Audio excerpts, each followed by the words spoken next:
Lauren, Jesus, I thought you were dead. Welcome back, guys, to Fog Entertainment is Par, Season 3, Episode 1 of the Book 2. Oh yeah, your perception, your reality.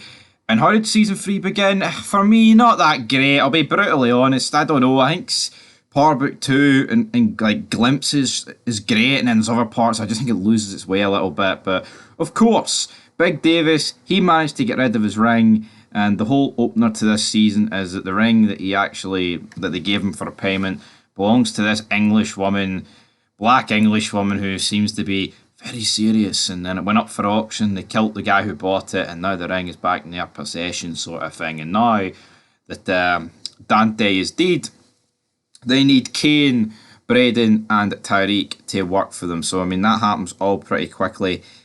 I mean, what do we make of this? I'm not too convinced. I mean, what are the changes this season? Diana is in Stansfield. Alright, she's just sharing a room with Braden's sister. One of the Westons. I did the Google search too, so did you. Monet is not taken well to the murder of her son, Seek. No wonder. I'm actually kind of surprised that Seek just died like that. We've also got Braden. He's now got a job with his father, working in that building. I mean, we're introduced to his uncle. This isn't doing it for me. I like Braden, I do, but is this going anywhere? I'm not too sure. But we have got the main man, damn it, Lorenzo. He's being tasked, of course, with doing all these roles and all these jobs to try and find who the hell killed Seek Cross. But of course, we know it was him. So what's he going to do? How's he going to spin this? I'm not too sure. Can he really spin this? Not really. I mean, what can he do? Lorenzo, I think it's going to come out that he's the one that dropped Seek, and then we're probably going to get Tariq or something killing Lorenzo, or maybe that'll bring Kane to killing him. Tariq then shows up at a dinner with Tate, and I can't remember the guy's name, but he whips out Black Lives Matter, and essentially Tariq's going to get his room sorted. Brilliant. But then he tries to get some money from Stern's little boyfriend, and he blackmails Tariq into delivering in big time for him. But is that going to happen? I'm not too convinced, because when he heads there later in the episode, Tariq ends up stabbing him. The guy's like, "You're just like your father," and then Tariq kills him just as Braden and Kane were going to kill the guy. Braden obviously is a wee bit hesitant about killing the guy, but Tariq's already done it, so we're all sorted in that department here. We're introduced to a new teacher as well at Stansfield. It's weird seeing Diana in the class with Tariq and co. You've got Effie in there as well, but it's getting incredibly woke, this show. See, the whole Black Lives Matter and all white guys are evil, man. It's fucking...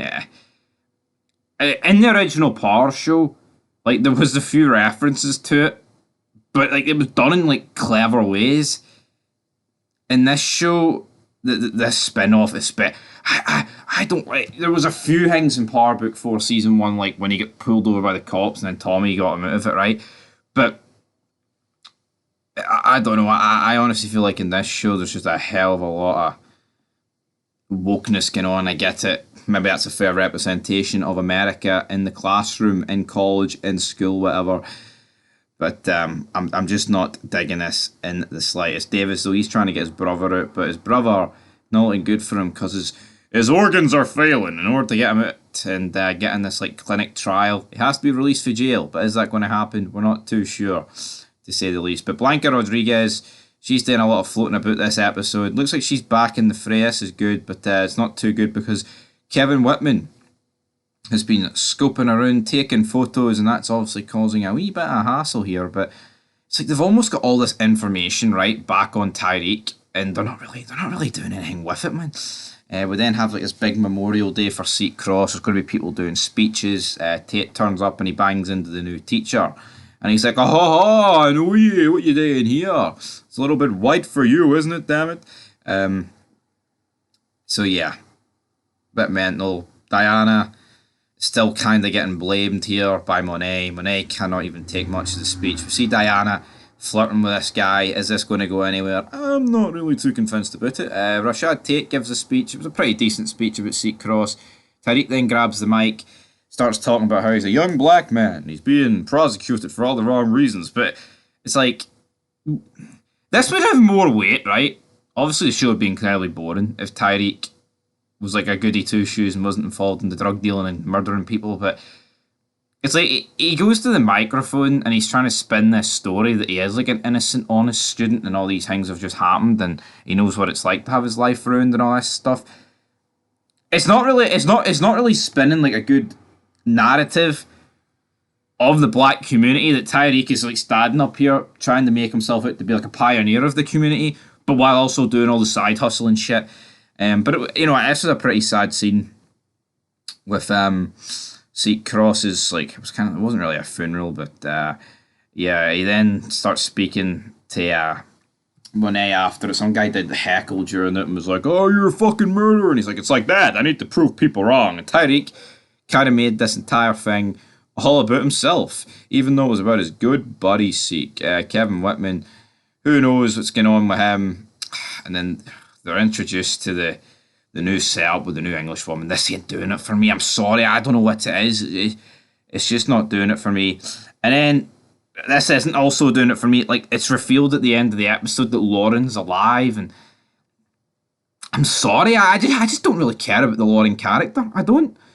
I mean, I'd be lying like to say that I think she's like the greatest thing since sliced bread. I don't think that, but she's alive, and I mean, I've got potential, and I still like this show, but I don't think season 3's took a good turn, and I've only watched one episode.